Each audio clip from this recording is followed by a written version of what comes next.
Hey everyone, and welcome back to the channel. Today, we're diving deep into one of Disney's most iconic films, The Lion King. We all know and love the spectacular opening sequence, Circle of Life. The sun rises, the music swells, and animals from all over the Pride Lands gather to welcome the new prince, Simba. But have you ever paused and looked closely at the scenery during that opening?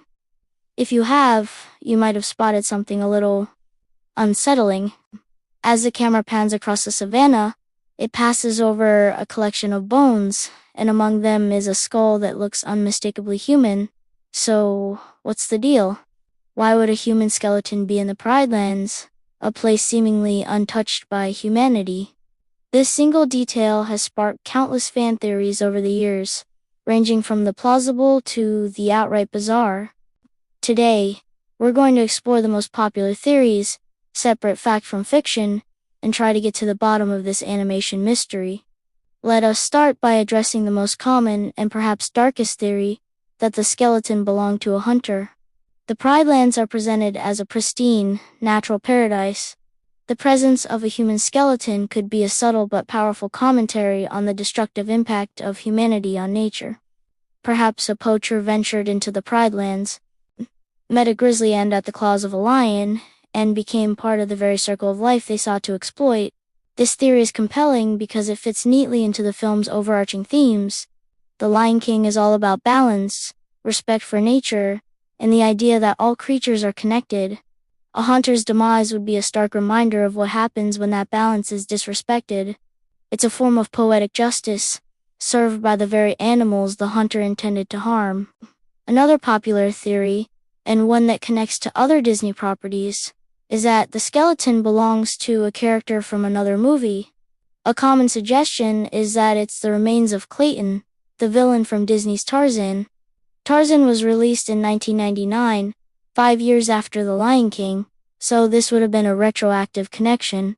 Fans point out that both films are set in Africa, and Clayton's fate getting tangled in vines doesn't explicitly show his body. Could he have somehow ended up in the Pride Lands? While it's a fun idea for a shared Disney universe, there's no official confirmation for this. The timeline also makes it a bit tricky, unless we assumed the animators in 1994 had some incredible foresight about a film that wouldn't be made for another 5 years. Now, let's get into what the animators and creators have actually said. The truth, as it often is with these things, is a bit more practical and less dramatic than the fan theories. The team behind The Lion King was heavily influenced by their research trips to Africa. They wanted the film's environment to feel authentic. So, what about the bones? According to several sources, including interviews with the animators over the years, the skull wasn't intended to be human at all. One of the art directors for the film, Chris Sanders, has mentioned that the skeleton was just part of the background dressing, meant to establish the kill zone and the harsh realities of the natural world. Remember, the circle of life isn't just about birth, it's also about death. The bones signify that this beautiful landscape is also a place where life is sustained by predation.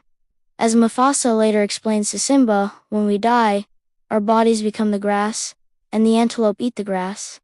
And so we are all connected in the great circle of life. The skeleton is a visual representation of this fundamental rule. So, if it's not human, what is it? The most likely candidate is a baboon. The Pride Lands are full of them, with Rafiki being the most prominent. Baboon skulls, particularly those of large males, can bear a surprising resemblance to human skulls, especially when stylized for animation. They have a pronounced snout, or muzzle, but from certain angles, especially with the lower jaw missing, the cranium can look quite human-like. The animators likely used a baboon skull as a reference, or perhaps just drew a generic primate skull to add to the boneyard, and our pattern-seeking human brains immediately identified it as one of our own. This explanation actually makes the most sense within the film's own universe. We see lions, hyenas, and other predators hunting throughout the movie. It's completely plausible that a baboon would fall prey to a predator, and its remains would be left on the savanna. A human skeleton, on the other hand, raises a lot of questions that the movie never addresses. If humans exist, where are they?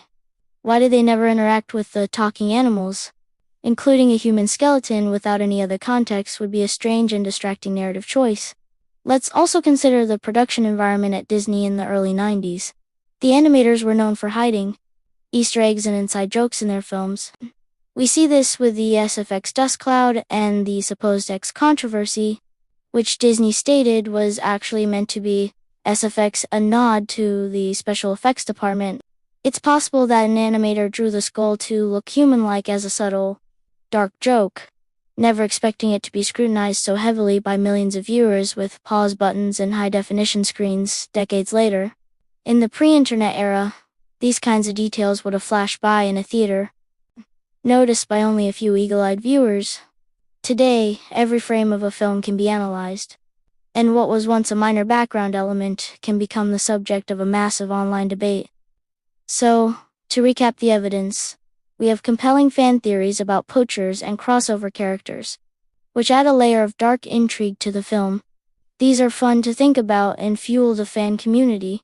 But then we have the more grounded, official explanation from the creators themselves. They were aiming for realism, depicting the natural cycle of life and death, and likely used a baboon or a generic primate skull as a reference. This fits perfectly with the film's internal logic and themes without introducing the complicated element of human beings into the story. Ultimately, the ambiguity is part of what makes it so fascinating. The animators created a rich and detailed world, and whether intentional or not, this little detail adds to its mystique. It allows us, the audience, to engage with the film on a deeper level, to ask questions and formulate our own interpretations. The poacher theory, for instance, adds a powerful environmental message that resonates strongly, even if it wasn't the original intent. It speaks to our own anxieties about humanity's impact on the natural world. So, is it a human skull? Officially, probably not. It's most likely a baboon. But the fact that it looks human is what makes it so memorable.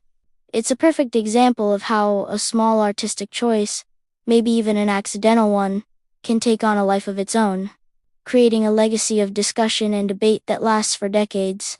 It forces us to confront the death part of the circle of life in a way that feels personal and a little bit shocking, even for just a fleeting moment. What do you guys think?